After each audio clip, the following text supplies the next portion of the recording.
Sexual sin is not a new phenomenon in today's world, and unfortunately, it is also present within the church.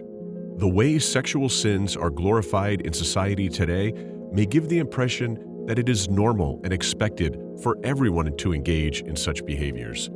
It has reached a point where if you refrain from committing these sins, people might view you as strange or abnormal. Instead of applauding your purity and holiness, they may insult you and use derogatory terms. This is the sad state that society has come to, and unfortunately, it has seeped into the church as well. There is immorality within the Church of Christ today, and people are often turning a blind eye to it because they fear being seen as, quote, too holy or judgmental. These practices are gradually being accepted within our churches to such an extent that individuals now come to church and engage in these sins alongside fellow church members and even church leaders. Today, we will examine what I would like to refer to as the 4 stages of sexual sin. We will carefully and systematically explore these stages, particularly focusing on the perspective of adultery and fornication. By comparing and contrasting the 4 stages of each of these sins, we will gain a deeper understanding of their nature and consequences. What are the stages of sexual sin?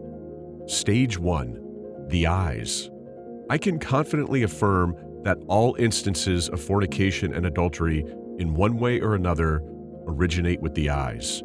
It is important for you to understand that what you focus your eyes on can shape your immediate future, the next day, or even months ahead. Your actions can be influenced by what your eyes fixate upon. Sadly, many of us underestimate the power of our eyes. We often recognize the power of our tongues, minds, and hearts, but we neglect the significance of our eyes. The eyes serve as the light for our entire being, and whatever we choose to gaze upon becomes the object that our body, mind, and brain will engage with and pursue. If you spend your time looking at another person with lustful intent, you are inviting lust to enter your life. If you engage in viewing indecent images of people on the internet, you are opening the door for lust to infiltrate your thoughts. Once the spirit of lust establishes a stronghold in your life, it will not easily relinquish its grip. Satan never surrenders any ground he has gained. He relentlessly holds on to strongholds.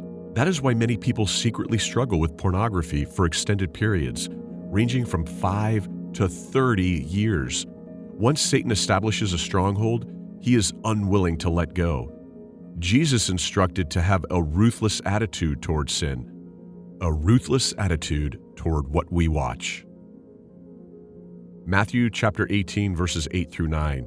Wherefore, if thy hand or thy foot offend thee, cut them off, and cast them from thee. It is better for thee to enter into life halt or maimed, rather than having 2 hands or 2 feet to be cast into everlasting fire.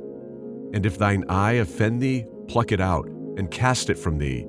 It is better for thee to enter into life with 1 eye, rather than having 2 eyes to be cast into hellfire. At first glance, these verses might seem drastic, yet in them, Jesus uses the power of hyperbole to convey a crucial spiritual truth. Jesus is not literally advising physical mutilation, but uses this imagery to emphasize the severity of sin's consequences. The notion of cutting off a hand or plucking out an eye demonstrates the depth of sacrifice required to eradicate sin from our lives. It speaks not of bodily harm, but of the critical need to eliminate anything that leads us astray, even if it is dear or essential to us. If a TV show you watch that you love leads you to lust, you need to stop watching it. If your social media causes you to lust, the people you follow cause you to lust, remove them and unfollow them. Whatever is leading you to sin in your life, remove it. Sin, any thought or action contrary to the nature of God, is deceptively destructive. It weaves a web of deceit and slowly ensnares us, leading us down a path that ultimately ends in spiritual death. The consequence of sin is so dire that Jesus warned us about the eternal fire of hell, a destination he wished upon no one. But Jesus' use of hyperbole in Matthew chapter 18, verses 8 through 9 is not just a warning. It is also a call to action. The eye and the hand in these verses can represent anything in our lives that cause us to sin: habits, relationships, pursuits, or thought patterns. Are we willing to remove these aspects from our lives, even if it hurts? Jesus challenges us to introspect, to assess what we might need to, quote, cut off or gouge out to live in alignment with God's will. All sexual sin begins with the eyes. Remember, the goal is not to maim ourselves physically, but to cleanse ourselves spiritually. Jesus' teachings aren't about self-inflicted punishment, but about redemption and transformation. Your eyes possess incredible power as they are intricately connected to the brain and the mind. It was through David's eyes that he fell into sin. One day, David arose from his bed and went to the palace roof, where he saw Bathsheba bathing. The Bible emphasizes that David didn't just glance, but he truly saw Bathsheba. In 2 Samuel chapter 11, verse 2, it is written, "And it came to pass in an eventide that David arose from off his bed and walked upon the roof of the king's house.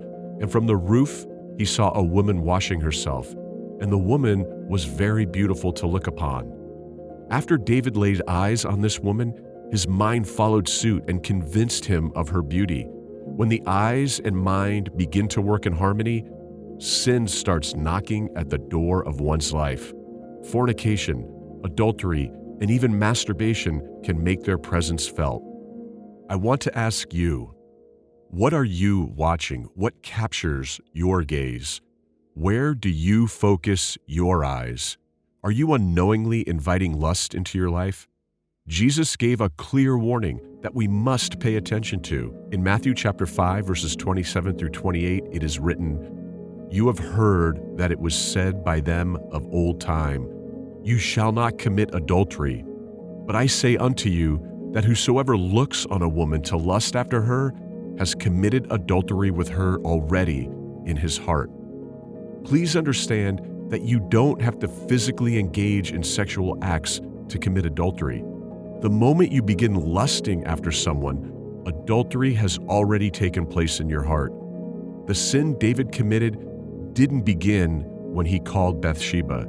It commenced when he looked at her and thought she was beautiful. So be cautious and guard your eyes. Be mindful of what you fixate upon, because it influences your thoughts and actions. Do not let sin find a foothold through the gateway of your eyes. The second stage is the act. Once your eyes have witnessed something, your mind registers it and your brain stores it. The next step is often to act accordingly. Take David, for example, who pursued Bathsheba and engaged in a sexual relationship with her. It's disheartening to see young individuals who cannot resist the pull of sexual sins. They easily give in because they view fornication as a normal part of life. This perspective stems from what they have been exposed to. When they have the opportunity to act on it, they do not want to let it go to waste. When immorality has been dwelling in their hearts for a long time, it eventually finds a way to manifest, leading them to act on their desires. Adultery is not a result of a sudden decision. It is a buildup of desires within a person. Fornication is not the result of a sudden decision.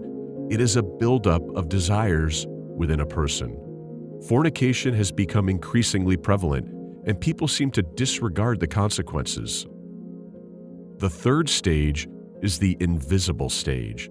This is the stage people don't see. This is the stage people don't know about. This is the spiritual implication stage. 1 Corinthians chapter 6, verse 16, King James Version. What? Know ye not that he which is joined to a harlot is one body?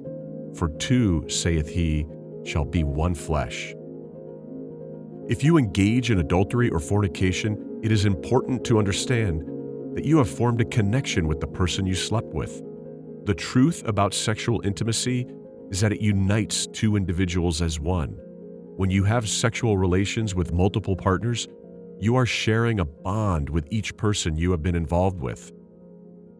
The fourth stage is the stage of mess and regret.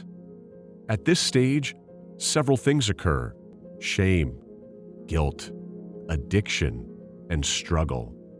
Let's revisit the story of David to understand this further.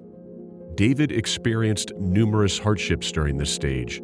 He impregnated the woman and sought ways to avoid taking responsibility for the pregnancy.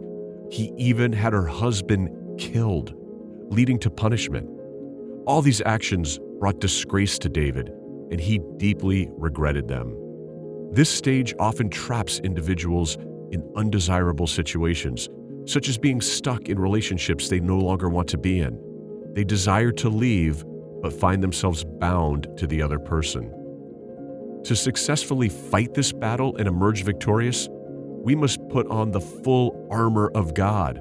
Ephesians chapter 6, verses 13 through 18. You cannot overcome the sin of sexual immorality alone. You cannot extricate yourself from its clutches by your own strength. You need Jesus to help you out of the mess you find yourself in, which is why it is essential to accept Him into your life. The world may have pressured you into joining them, but do not allow them to keep you trapped. Today, I encourage you to start fighting in the first stage, even before reaching stages 2, 3, and 4. Be diligent in guarding what you watch and protect your eyes. Eliminate anything that tempts you to lust. If certain friends, movies, TV shows, or social media platforms contribute to this temptation, remove them from your life.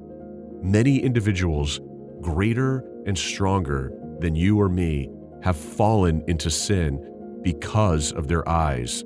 Job chapter 31, verse 1. Therefore, make a covenant with your eyes and avoid dwelling on lustful thoughts.